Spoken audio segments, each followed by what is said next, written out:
नमस्कार, मैं हूं सौरभ शर्मा। आप देख रहे हैं हकीकत क्या है। अब से ठीक 12 घंटे के बाद महाराष्ट्र, झारखंड और यूपी चुनाव की काउंटिंग शुरू हो जाएगी। किसकी कहां एंट्री होगी, कौन कहां से एग्जिट करेगा, ईवीएम खुलते ही सब पता चल जाएगा। बस आखिरी 12 घंटे बाकी हैं। महाराष्ट्र में कौन सेफ है, झारखंड में कौन अनसेफ है, सब सामने आ जाएगा।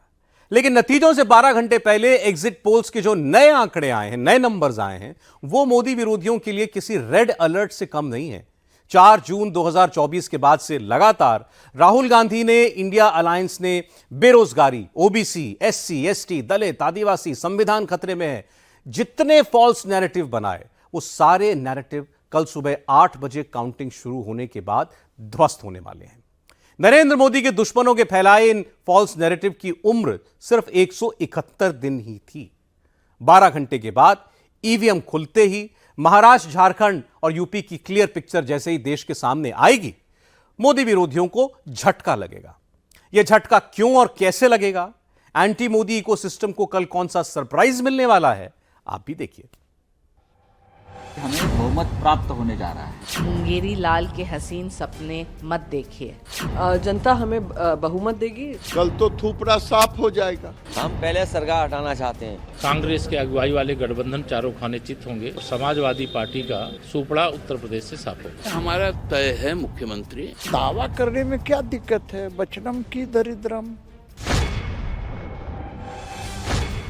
महाराष्ट्र 288 सीट, महायुति रिपीट या महाअघाड़ी की जीत। 15 घंटों के बाद क्या होगा?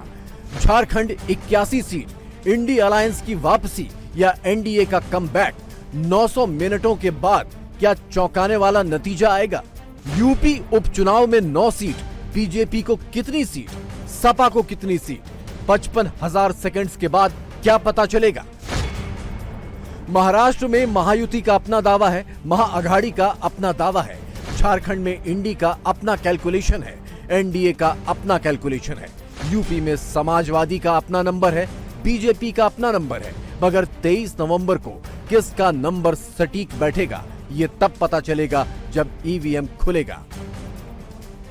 लेकिन ईवीएम खुलने से पहले एग्जिट पोल के जो आंकड़े आए हैं, वो तीनों राज्यों में मोदी की राह क्लियर कर रहे हैं। मोदी के दुश्मनों के दिल और दिमाग में 23 नवंबर का फियर बढ़ा रहे हैं। सबसे पहले बात महाराष्ट्र की। महाराष्ट्र में एक्सिस माई इंडिया के सबसे आखिरी एग्जिट पोल ने चौंका देने वाले नंबर्स दिए हैं। बीजेपी 98 से 107, शिंदे शिवसेना 53 से 58, अजीत पवार की एनसीपी 25 से 30, महायुति के बाकी सहयोगी 2 से 5 सीट जीत सकते हैं। इस एग्जिट पोल के मुताबिक महायुति 178 से 200 सीटें जीत सकती है। दूसरी तरफ कांग्रेस 28 से 36, ठाकरे शिवसेना 26 से 32, शरद पवार की एनसीपी 26 से 30, सपा और अन्य 2 से 4 सीटें जीत सकते हैं। एग्जिट पोल के मुताबिक इनका नंबर होता है 82 से 102 सीटों का। अगर ये एग्जिट पोल रिजल्ट्स में कन्वर्ट हुए तो राहुल, ठाकरे, पवार के लिए अनएक्सपेक्टेड होगा। सवाल यह है कि एग्जिट पोल में महायुति को मिल रहे इस प्रचंड बहुमत के पीछे वजह क्या है? इसकी वजह वो वोटर्स हैं जो खुलकर महायुति के साथ आ गए और उन्होंने महाअघाड़ी को भाव नहीं दिया। सबसे पहले आपको जेंडर वाइज वोट शेयर दिखाते हैं। एग्जिट पोल के मुताबिक महायुति को 46% पुरुषों का, 50% महिलाओं का वोट मिला, जबकि महाअघाड़ी के खाते में 38% पुरुषों के और 36% महिलाओं के वोट आए। वंचित बहुजन अघाड़ी यानी वीबीए को 3% पुरुषों का, 3% महिलाओं का वोट मिला, जबकि अन्य के खाते में 13% पुरुषों के और 11% महिलाओं के वोट गए। यानी एग्जिट पोल के मुताबिक महाराष्ट्र की महिलाओं को राहुल की खटाखट स्कीम पसंद नहीं आई। उन्होंने शिंदे, फडणवीस, अजीत पवार की लाडली बहन पर ही भरोसा किया और वोट महायुति को दिया। हमारी जो लाड़की बहन है, लाडली बहन, उन्होंने बड़े पैमाने पे वोटिंग किया। आज महाराष्ट्र में जो वोटिंग हुआ उसमें सबसे ज्यादा वोटिंग ये हमारे बहनाओं का है। महिलाओं की वोटिंग परसेंटेज बढ़ा। महिलाओं के लिए जो सरकार ने किया, केंद्र सरकार ने लखपति दीदी योजना लाई, महाराष्ट्र सरकार ने लाड़की बहन योजना लाई उनका एसटी में मोहलत देने का विषय हो, तो मुझे लगता है बहनाओं ने पूरा विश्वास हमारे महायुति के ऊपर रखा। तो इसलिए मेरी सब बहना बड़ी मात्रा से, बड़ी संख्या से वोटिंग के लिए आई, इसलिए भी वोटिंग परसेंटेज बढ़ा। ये सबका फायदा हमें होगा। एक्सिस माई इंडिया के एग्जिट पोल के मुताबिक अब की बार महाराष्ट्र में महायुति को 48% और महाअगाड़ी को 37% वोट मिल सकते हैं। और ये जो 11% वोट शेयर का गैप है, इसमें से 7% उन महिला वोटर्स का है जिन्होंने महायुति को चुना। ठाकरे, पवार, राहुल गुट की महाअगाड़ी को सिर्फ महिलाओं ने नहीं नकारा। एग्जिट पोल की माने तो मजदूर, किसान, प्रोफेशनल्स, छोटे दुकानदार, घरेलू महिलाएं, सरकारी कर्मचारी, करीब करीब समाज के हर वर्ग ने वोटिंग के वक्त एज महायुति को ही दिया। एग्जिट पोल के मुताबिक 46% मजदूरों ने महायुति तो 37% ने महाअगाड़ी को वोट दिया। 48% किसानों की पसंद महायुति थी, 39% किसानों की पसंद महाअगाड़ी थी।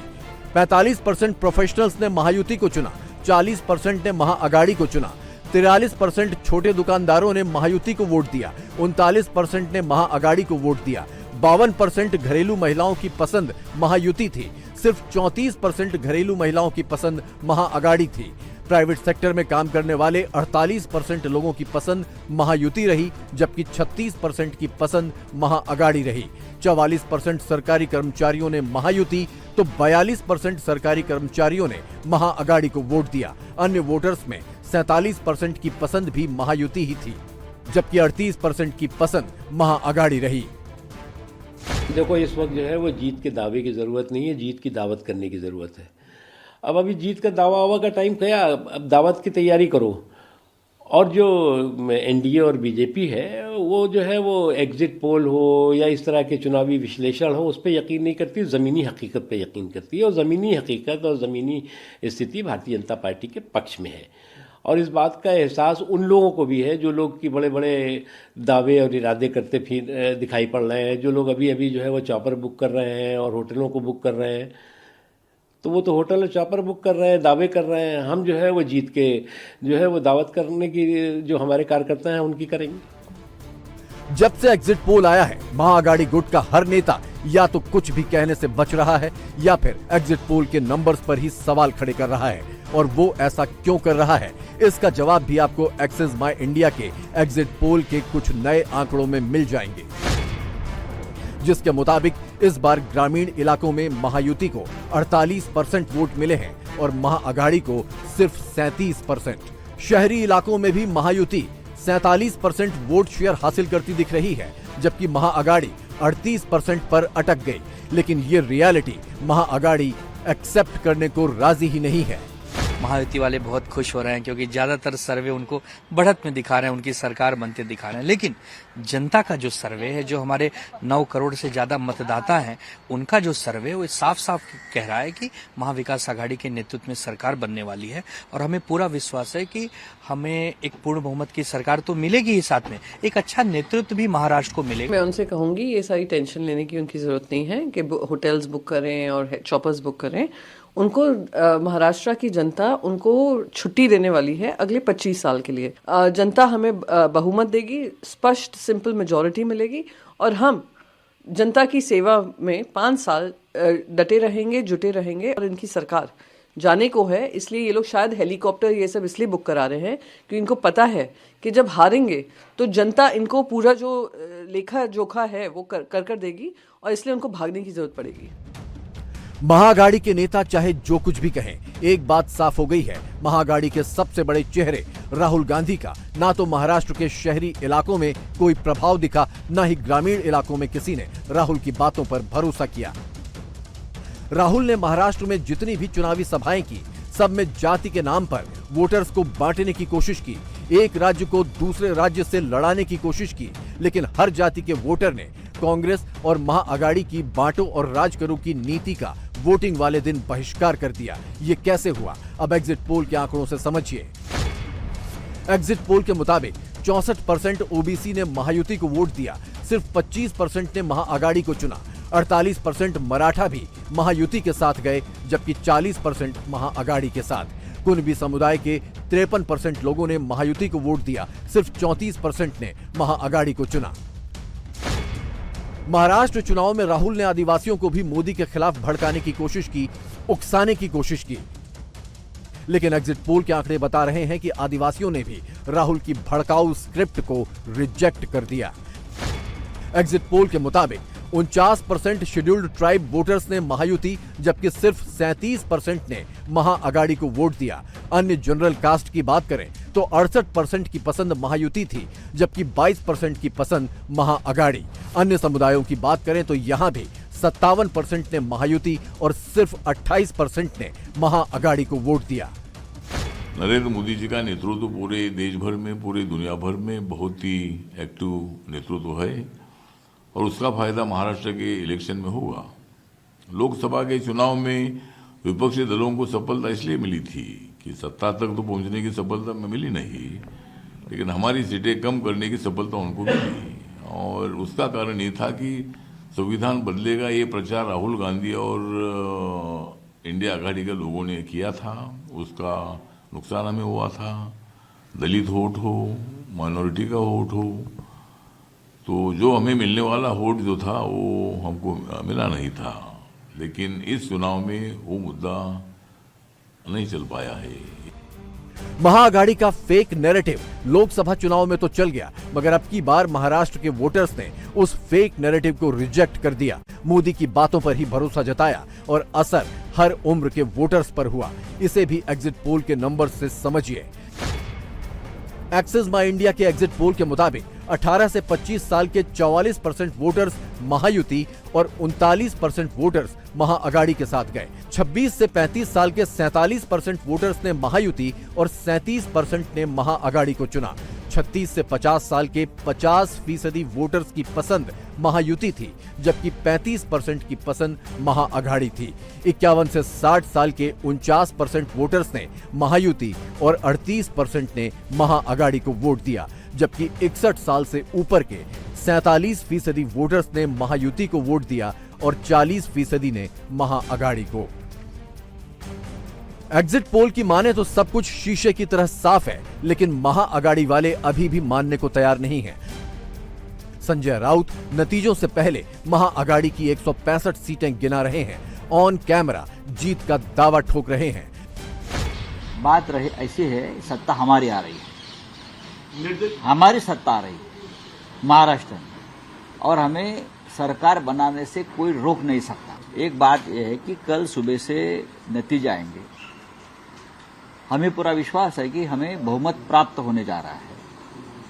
160-165 तक हम विधायक हमारे चुनकर आएंगे।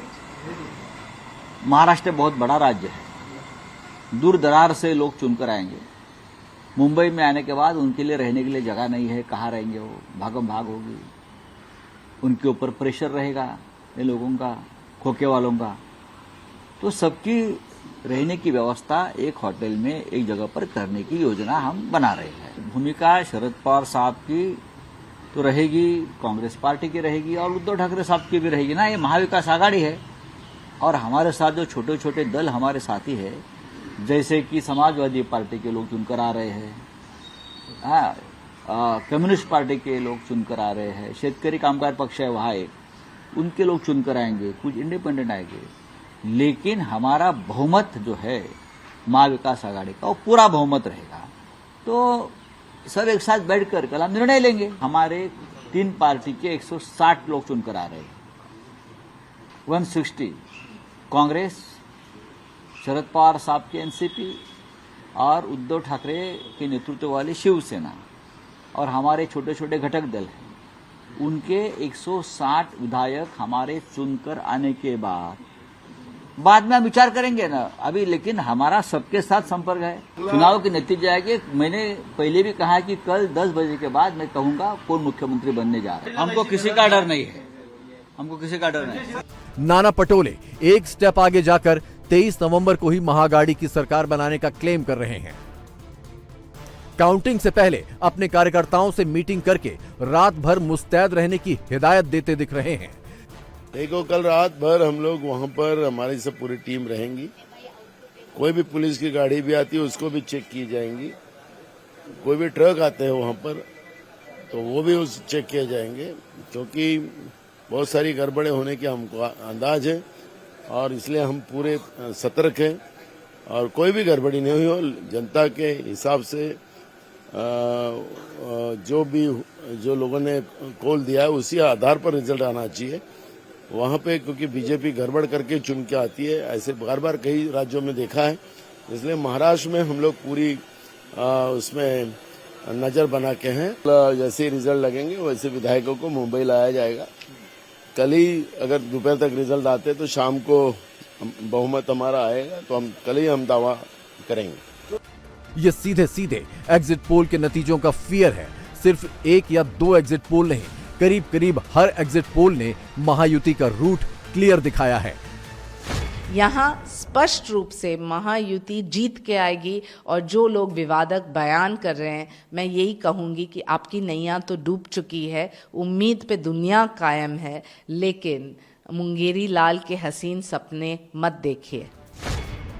लोक नीति CSDS ने संभावित वोट शेयर का जो आंकड़ा जारी किया है उसके मुताबिक महाराष्ट्र में महायुति को 43% और महाअगाड़ी को 39% वोट मिलने के संकेत हैं। अन्य को 18% वोट मिलने का अनुमान है, यानी इस सर्वे में भी महायुति ने ही लीड ले रखी है। तो क्या 23 नवंबर की यही क्लियर पिक्चर है? क्या महायुति एक बार फिर सरकार बनाने जा रही है? ये तो कुछ घंटों में पता चल जाएगा, लेकिन एग्जिट पोल्स के आंकड़ों से महायुति इस वक्त सुपर कॉन्फिडेंट दिख रही है। मुंगेरी लाल का हसीन सपना देखने में हम क्यों मना करें? कल तो थूपरा साफ हो जाएगा। गया माघ 29 दिन बाकी, कल इस समय तक तो सबका रिजल्ट ओपन हो जाएगा। घबराए हुए हैं, इसीलिए ऐसी बातें कर रहे हैं। महाराष्ट्र भी जीतेंगे, झारखंड भी जीत। महाअगाड़ी पार्टी ने जिस तरह से नंगा नृत्य किया, सांप्रदायिक तनाव फैलाया मुसलमानों के द्वारा, मुसलमान जिस ढंग से फतवा कर रहे थे, तो हिंदू क्या चूड़ी पहन के बैठा। महाराष्ट्र के बाद अब आपको झारखंड की सियासी पिक्चर समझाते हैं। यहां इंडी अलायंस और NDA की डायरेक्ट फाइट है।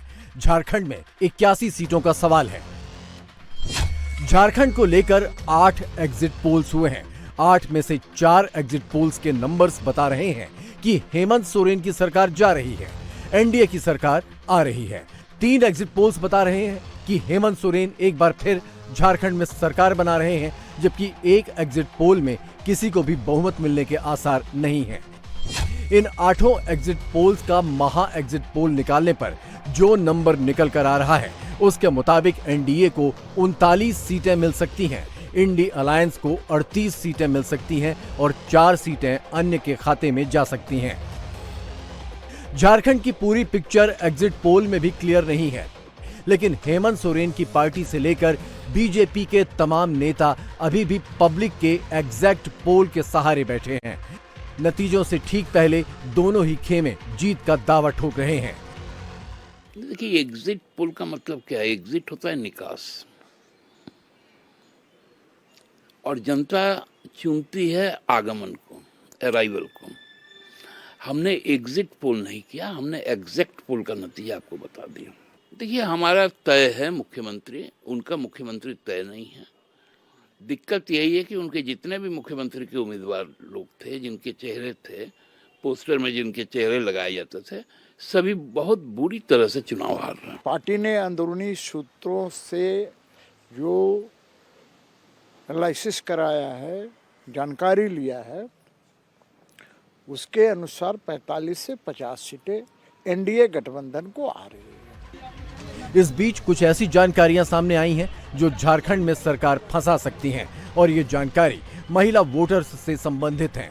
महिला वोटर्स के डेटा ने झारखंड के नतीजों पर दोनों पक्षों को असमंजस में डाल रखा है। झारखंड के ज्यादातर जिलों में पुरुषों से ज्यादा महिलाओं ने मतदान किया है। JMM को लगता है कि 1000 रुपए प्रति महीने वाली मैया सम्मान योजना और कल्पना सोरेन का असर उनके फेवर में हुआ, लेकिन उसे डर है कि कहीं बीजेपी की 2100 रुपए प्रति महीने वाली गोगो दीदी योजना का असर भी ना हुआ हो। इसी तरह बीजेपी को जेएमएम की मैया सम्मान योजना का डर भी है, लेकिन उसके लिए गुड न्यूज ये है कि गोगो दीदी योजना के 80 लाख फॉर्म भरे जा चुके हैं। बीजेपी होपफुल है कि झारखंड की महिला वोटर्स ने जेएमएम की 1000 रुपए वाली मैया योजना के लिए नहीं, बीजेपी की 2100 रुपए वाली गोगो दीदी योजना से प्रभावित होकर वोट डाला है। इसके अलावा बटेंगे तो कटेंगे का नारा और बांग्लादेशी घुसपैठियों के मुद्दे ने भी काफी हद तक झारखंड के वोटर्स को बीजेपी की ओर खींचा है और इसी आधार पर बीजेपी अब 51 से ज्यादा सीटें जीतने का दावा कर रही है। बीजेपी के पास भी कोई नंबर बताने के लिए अभी कल हमने तो कहा है कि 51+ सीटें आएगी। 51+ सीटें सरकार बीजेपी बनाने जा रही है। बीजेपी एनडीए गठबंधन की सरकार बनेगी। सर, आपकी विपक्षी तो एक लिस्ट जारी कर रहे हैं कि भाई हम यहाँ जीत रहे हैं, 59 सीट जीत रही है जेएमएम, दावा किया जा रहा है। अब स्वाभाविक है, हम काउंटिंग तो नहीं हुआ इसलिए लिस्ट अभी मैं जारी नहीं कर सकता हूँ। लिस्ट तो इलेक्शन कमीशन ही कल जारी करेगी चुनाव परिणाम के बाद, और इससे ही स्पष्ट हो गया कि वो बुरी तरह से हार रहे हैं, ताकि उस क्षेत्र में उनके कार्यकर्ता कोई भागे नहीं। तो पहले से कह रहा है कि भाई यहाँ तो हम जीत रहे हैं, यहाँ तो हम जीत रहे हैं, लेकिन वास्तविकता ठीक उसके उल्टा है। महाराष्ट्र और झारखंड के अलावा 23 नवंबर को सबकी नजर उत्तर प्रदेश पर भी टिकी है। यूपी में 9 सीटों पर हुए उपचुनाव का नतीजा भी कल ही आना है। इन सीटों पर अब तक जो एग्जिट पोल्स आए हैं उनके मुताबिक बीजेपी 7, समाजवादी पार्टी 2 सीट जीत सकती है। दूसरे एग्जिट पोल के मुताबिक बीजेपी 6, समाजवादी पार्टी 3 और तीसरे एग्जिट पोल के मुताबिक बीजेपी 5 और समाजवादी पार्टी 4। चौथे एग्जिट पोल के मुताबिक बीजेपी 7 और समाजवादी पार्टी 2 सीटें जीत सकती है। यहां भी जीत के अपने अपने दावे हैं। अखिलेश सरकार बदलने की बात कह रहे हैं, बीजेपी समाजवादी पार्टी का सूपड़ा साफ होने का दावा ठोक रही है। जनता बदलाव चाहती है, बीजेपी हटे, यही सब चाहते हैं। यूपी की जनता 9 की 9 सीटें भारतीय जनता पार्टी को हरा रही है। इसीलिए आपने देखा कहीं ऐसा नहीं हुआ होगा जहां पुलिस प्रशासन को आगे कर दिया हो। आप सोचिए, लोकतंत्र में अगर पुलिस वोट डालेगी और अधिकारियों के माध्यम से दबाव बना जाएगा, फिर जनता का क्या? हम पहले सरकार हटाना चाहते हैं और सरकार हटाने के पक्ष में हम। अखिलेश कैमरे पर चाहे जो बोले, लेकिन यूपी उपचुनाव में 9 सीटों पर संभावित हार का संकेत तो इसी से मिल रहा है कि समाजवादी पार्टी के रामगोपाल यादव अभी से मोदी पर अटैक करने लगे हैं, बांग्लादेश वाला एग्जाम्पल देने लगे हैं। क्लेम काउंटर क्लेम के उलट महाराष्ट्र, झारखंड और यूपी तीनों ही लोकेशंस पर नतीजों का काउंटडाउन शुरू हो चुका है। एग्जिट पोल्स में नतीजों की एक तस्वीर दिखी है। शनिवार को ईवीएम खुलते ही पूरी पिक्चर क्लियर हो जाएगी। इस बार चुनाव की सेंट्रल थीम रहा बटोगे तो कटोगे का नारा। अघाड़ी के पास ऐसी कोई सेंट्रल थीम नहीं थी। बीजेपी अपनी इसी थीम को लेकर आई, हिंदू वोट का एक्सपेरिमेंट किया। अब ये एक्सपेरिमेंट कामयाब हुआ या नहीं, यही कल जानना है। क्या जाति जनगणना और तुष्टीकरण वाली सियासत पर हिंदू एकता का मंत्र भारी पड़ा? जिन्हें हिंदू एकता पर यकीन नहीं था, उन्हें मतगणना से 12 घंटे पहले की पिक्चर हम दिखाते हैं और इससे आप सब समझ जाएंगे।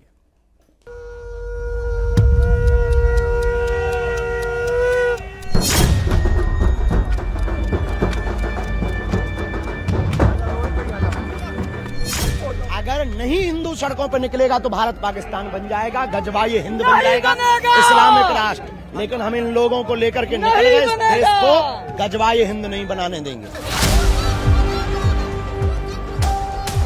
ठीक हो, तुम लोगों को चलना नहीं है, हिंदू एकता नहीं चाहिए।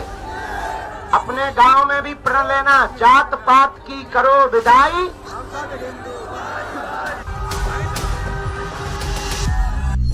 लगाओ नाम मिटाओ बाबर का, लगाओ नाम मिटाओ बाबर का।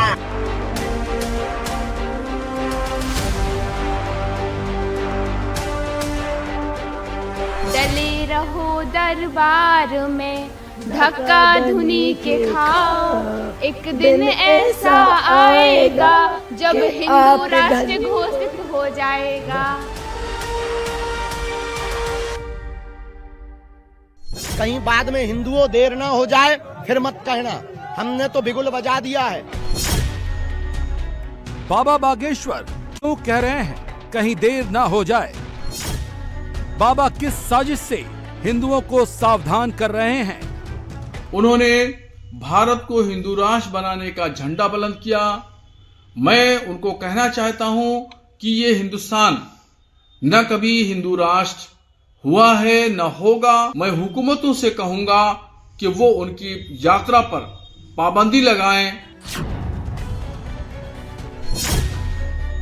मौलाना क्यों बाबा बागेश्वर की यात्रा पर दिल बिला रहे हैं? यात्रा पर पाबंदी लगाने की क्यों मांग कर रहे हैं? इसका जवाब आपको दिल्ली में, मुंबई में, संभल में, रांची में नहीं मिलेगा। इसका जवाब एमपी में चल रही बाबा बागेश्वर की यात्रा में मिलेगा। बाबा बागेश्वर की हिंदू एकता यात्रा के दूसरे दिन जिस तरह से भीड़ उमड़ पड़ी है, उसे देखकर मौलानाओं की रूह कांपने लगी है। इनका मुस्लिम इकोसिस्टम डोलने लगा है, क्योंकि हिंदुओं का इकोसिस्टम बाबा ने 48 घंटे में ही खड़ा कर दिया है। जात पात की करो विदाई, हम सब हिंदू भाई भाई। जात पात की करो विदाई, हम सब हिंदू भाई भाई। ये हमारे साथ आए हैं बिहार से। बिहार में कहाँ से बाहो? छपरा जिला, बनियापुर थाना, अमाव गांव। ये उनके लिए जवाब है जो कहते हैं कि बाबा की यात्रा बंद करवा देनी चाहिए। हम उनको कहेंगे ठटरी के बरे, इस देश में जलसा जायज है और पदयात्रा नाजायज बता रहे हो। हिंदुओं को जगाना नाजायज बता रहे हो। बाबा बागेश्वर की एकता यात्रा पर मिर्ची यूपी और एमपी दोनों के मौलानाओं को लगी है। बरेली के मौलाना शहाबुद्दीन रिजवी और भोपाल के मौलाना अब्दुल रिजवी हाय तौबा कर रहे हैं। भोपाल में संस्कृति बचाओ मंच ने एफआईआर दर्ज करा दी है। बाबा बागेश्वर ने भी उन्हें मुंहतोड़ जवाब दे दिया है। कह रहे हैं मौलाना जो सांप्रदायिक हो रही है इस यात्रा, इन्हें बंद करवा दो। बेफिजूली की बातें हैं, उल्लू हैं। किस बात की सांप्रदायिकता? देश को एक करना कौन सी सांप्रदायिकता है? हिंदुओं को एक करना, सड़कों पे लाना कौन सी सांप्रदायिकता है? ये लोग जब सड़कों पे लाते तब नहीं कोई कहता, ये लोग जब हिंदुओं को काटते तब नहीं कोई कहता, राम यात्रा पे पत्थरबाजी करते तब सांप्रदायिक नहीं होता है। और ये कहते हैं कि 15 मिनट के लिए टाइम दे दो। इनके ही एक मियाँ हैं, वो कह रहे हैं 15 मिनट का टाइम दो, तब सांप्रदायिकता नहीं है। तब इनके बोलने को ले ठटरी का भरा है, इस तरह बुंदेलखंड में फंस भी ना जाए। उससे कह देना बुंदेलखंड क्षेत्र में ना फंस जाना। बाबा से मौलाना क्यों परेशान है? क्यों हिंदू एकता यात्रा से उनके पेट में दर्द हो रहा है? अगर 100 करोड़ हिंदू एक हो गए तो तुष्टीकरण वाला सिस्टम मौलानाओं की जी हुजूरी क्यों करेगा? वोट बैंक की पॉलिटिक्स का जालीदार चैप्टर क्लोज हो जाएगा। मौलानाओं को चोरी चोरी, चुपके फंड कहां से मिलेगा? मुस्लिम वोट पर चलने वाली पार्टियों की पॉलिटिक्स खत्म हो जाएगी। इसीलिए बाबा बागेश्वर की यात्रा से कुछ लोग बेचैन हैं, क्योंकि तस्वीरें बता रही हैं हिंदू सिर्फ जुड़ नहीं रहा, जाग भी रहा है। कुछ जागा है। 100 करोड़ हिंदुओं वाले देश में हम कम से कम 1 करोड़ हिंदुओं को सड़कों पर चाहते हैं। अभी पूरा नहीं जागा। अभी कईयों के पेट में दर्द हो रहा है। अभी कईयों को लग रहा है कि कुछ और चल रहा है। जब उनको ये लगेगा कि हम उनके हक की लड़ाई लड़ रहे हैं, जब उनको हमारा उद्देश्य सिर्फ अपनी कल्चर, अपनी संस्कृति, अपनी हिंदुत्व और अपनी प्राचीन पद्धति और के लिए लड़ रहे हैं, सड़कों पर उतरे हैं, तब हिंदुओं को समझ में आएगा। तो जगह तो है पर पूर्ण नहीं जगह है। इसलिए हम चाहते हैं कि इस देश में नई क्रांति हो। अपने बच्चों को वैदिक शिक्षा देवें, गीता रामायण के प्रति जागरूक करें, अपने बच्चों के दिमाग में विचार देवें, तर्कवादी बनावें। हिंदुओं के खिलाफ लव जिहाद या लैंड जिहाद वालों को देश निकाला करवाएं, ताकि शहाबुद्दीन जैसे लोग जो टीवी चैनल पर धमकी दे रहे हैं कि बाबा को बंद कर दो, पदयात्रा को बंद कर दो, इनका जब जलसा निकलता है तब तो नहीं हम धमकी देते, तब तो हम ज्ञान नहीं देते। इनके जलसे में हम तो नहीं देते हैं, इनके ताजिया निकलते हम तो नहीं ज्ञान देते। हम हिंदुओं के लिए बात कर रहे हैं तो तुम क्यों ज्ञान पोंक रहे हो? इसी चक्कर में हम फिर छीलते हैं तरीके से। जो लोग सोचते हैं कि हिंदू जात पात में टूटा ही रहेगा, कभी एक नहीं होगा, छतरपुर की ये तस्वीरें देखकर उनके पैर कांप रहे होंगे। जो लोग चल नहीं सकते वो हिंदू एकता यात्रा में व्हील चेयर पर चल रहे हैं। बाबा रास्ते में अलग जगाते हुए आगे बढ़ रहे हैं। गांव के गांव जुड़ते जा रहे हैं। ये व्हील चेयर से आ गए, कहाँ के हो? तो तुम व्हील चेयर से इनको लेके क्यों आ गए? तुम वापस ले जाओ इन्हें। कहाँ भीड़ में व्हील चेयर चलाओगे? पगला है का? आपके चरण नहीं छोड़ेंगे और जहाँ आप जाओगे वहाँ हम साथ जाएंगे। ये कब से कहते हैं जहाँ आप जाओगे वहाँ हम साथ जाएंगे।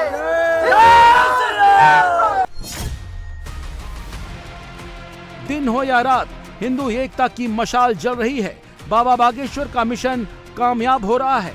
हिंदू एक हो रहा है, कट्टरपंथियों को जवाब देने के लिए तैयार हो रहा है। एक अकेले का मकसद मतलब उनका नहीं है, ये हम सबका मकसद है कि हिंदू राष्ट्र बनाना है। अच्छा। उन्होंने हमें ये नहीं बोला है कि मैं बनाऊंगा तभी सबको साथ देना है। तो सिर्फ उनका मकसद नहीं है, हम सबका मकसद है। भाई कट्टर हिंदू हैं। अच्छा। हिंदुओं को जगा रहे हैं वो, और हम सब हिंदू राष्ट्र हेतु, हिंदू राष्ट्र के लिए, हमारे समाज के विकास के लिए, हमारे भारत का कल्याण के लिए।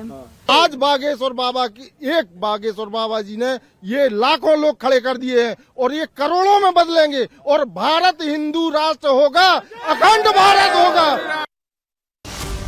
हिंदू एकता यात्रा के दूसरे दिन बाबा बागेश्वर ने वक्फ अमेंडमेंट बिल, सनातन बोर्ड, मंदिर मस्जिद गुरुद्वारे में राष्ट्रगान, सब पर अपनी लाइन क्लियर कर दी। उन्होंने ऐलान कर दिया, अगर सनातन बोर्ड नहीं बनेगा तो वक्फ बोर्ड मिटेगा, और ये सब तब होगा जब हिंदू एक साथ सड़क पर निकलेगा। वो तो देखो, या तो मिटेगा या सनातन बोर्ड बनेगा, तय। बांग्लादेश की तस्वीर से आपको लगता है कि ऐसा कुछ? बिल्कुल लगता है। वहां पर हालत बेकार है, इसलिए भारत में हम वो हालत होने ही नहीं देंगे। हम पहले ही सड़कों पर उतर आए हैं, अब ये करोड़ों लोग सड़कों पर आएंगे। ये यात्रा रुकनी थोड़ी है, 9 दिन की होगी, आगे हम फिर करेंगे। चाहे वो मस्जिद भी क्यों ना हो, राष्ट्रगान होना चाहिए। क्यों नहीं होना चाहिए? राष्ट्र से अगर तुम्हें देश से प्यार नहीं तो तुम इस देश में खाते क्यों? इस देश में तुम्हें रहने का अधिकार नहीं। जिसे देश से प्यार नहीं उसे देश में रहने का, ये भारत माता है, माँ है। यहाँ कंकड़ कंकड़ में राम का रंग है, राम का रंग है, राम की उमंग है। और जिसे राष्ट्र से, तिरंगा से, राष्ट्र ध्वज से, राष्ट्रगीत से, राष्ट्रगान से प्यार नहीं, वो भारत में रह ही क्यों रहा?